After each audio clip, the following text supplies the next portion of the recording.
পড়ালেখা শিখতে চাই। আমি বাবা মায়ের শব্দ আদরের মেয়ে। যদি চার দেয়ালের মাঝে কাটি সারা জীবন, তাহলে থাকবো শুধু বোঝা হয়ে। শিক্ষা আমায় মুক্তি দেবে, মুক্তি দেবে।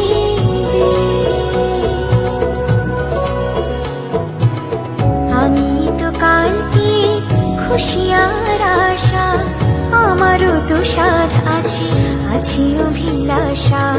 ঘরে বেঁধে রেখো না, নিয়ে যাও এগিয়ে। আমি